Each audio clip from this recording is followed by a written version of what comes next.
La gran rebelión, Samael Aún Weor. Capítulo 14. Comprensión creadora. El ser y el saber deben equilibrarse mutuamente a fin de establecer en nuestra psiquis la llamarada de la comprensión. Cuando el saber es mayor que el ser, origina confusión intelectual de toda especie.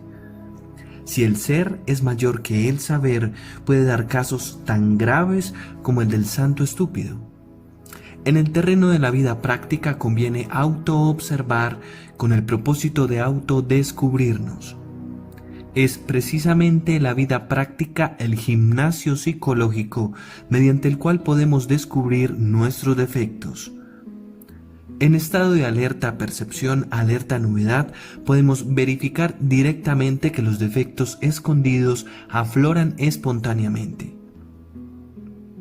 Es claro que defecto descubierto debe ser trabajado conscientemente con el propósito de separarlo de nuestra psiquis.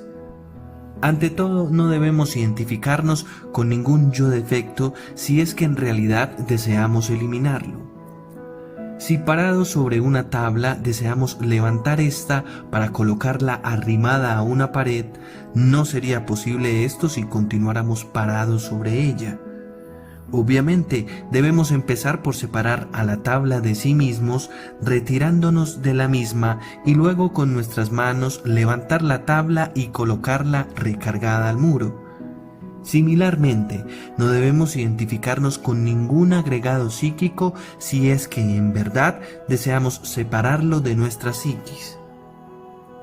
Cuando uno se identifica con tal o cual yo, de hecho, lo fortifica en vez de desintegrarlo. Supongamos que un yo cualquiera de lujuria se adueña de los rollos que tenemos en el centro intelectual para proyectar en la pantalla de la mente escenas de lascivia y morbosidad sexual. Si nos identificamos con tales cuadros pasionarios, indubitablemente aquel yo lujurioso se fortificará tremendamente. Mas si nosotros, en vez de identificarnos con esa entidad, la separáramos de nuestra psiquis, considerándola como un demonio intruso, obviamente habrá surgido en nuestra intimidad la comprensión creadora. Posteriormente podríamos darnos el lujo de enjuiciar analíticamente a tal agregado con el propósito de hacernos plenamente conscientes del mismo. Lo grave de las gentes consiste precisamente en la identificación, y esto es lamentable. Si las gentes conocieran la doctrina de los muchos, si de verdad entendieran que ni su propia vida les pertenece, entonces no cometerían el error de la identificación. Escenas de ira, cuadros de celos, etc., en el terreno de la vida práctica resultan útiles cuando nos hallamos en constante autoobservación psicológica. Entonces comprobamos que ni nuestros propios pensamientos, ni nuestros deseos, ni nuestras acciones nos pertenecen. Incuestionablemente, múltiples yoes intervienen como intrusos de mal agüero para poner en nuestra mente pensamientos, en nuestro corazón emociones, en nuestro centro motor acciones de cualquier clase. Es lamentable que no seamos dueños de sí mismos, que diversas entidades psicológicas hagan de nosotros lo que les viene en gana. Desafortunadamente, ni remotamente sospechamos lo que nos sucede y actuamos como simples marionetas controladas por hilos invisibles. Lo peor de todo esto es que en vez de luchar por independizarnos de todos estos tiranuelos secretos, cometemos el error de vigorizarlos, y esto sucede cuando nos identificamos.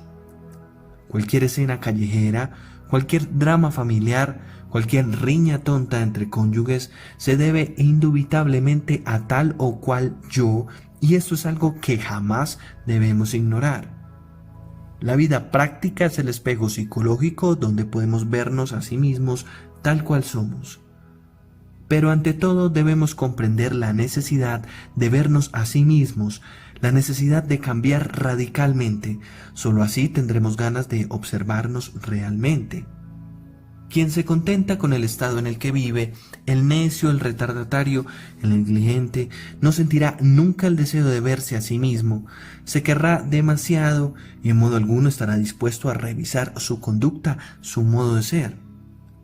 En forma clara diremos que en algunas comedias, dramas y tragedias de la vida práctica intervienen varios yoes que es necesario comprender.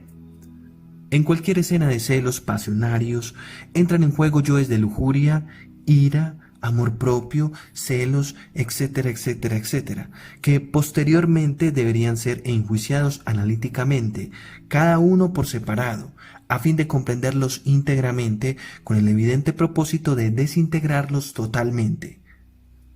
La comprensión resulta muy elástica. Por ello necesitamos ahondar cada vez más profundamente lo que hoy comprendimos de un modo, mañana lo comprenderemos mejor. Mirad las cosas desde este ángulo, podemos verificar por sí mismos cuán útiles son las diversas circunstancias de la vida cuando en verdad las utilizamos como espejo para el autodescubrimiento. En modo alguno trataríamos jamás de afirmar que los dramas, comedias y tragedias de la vida práctica resulten siempre hermosos y perfectos. Tal afirmación sería descabellada. Sin embargo, por absurdas que sean las diversas situaciones de la existencia, resultan maravillosas como gimnasio psicológico.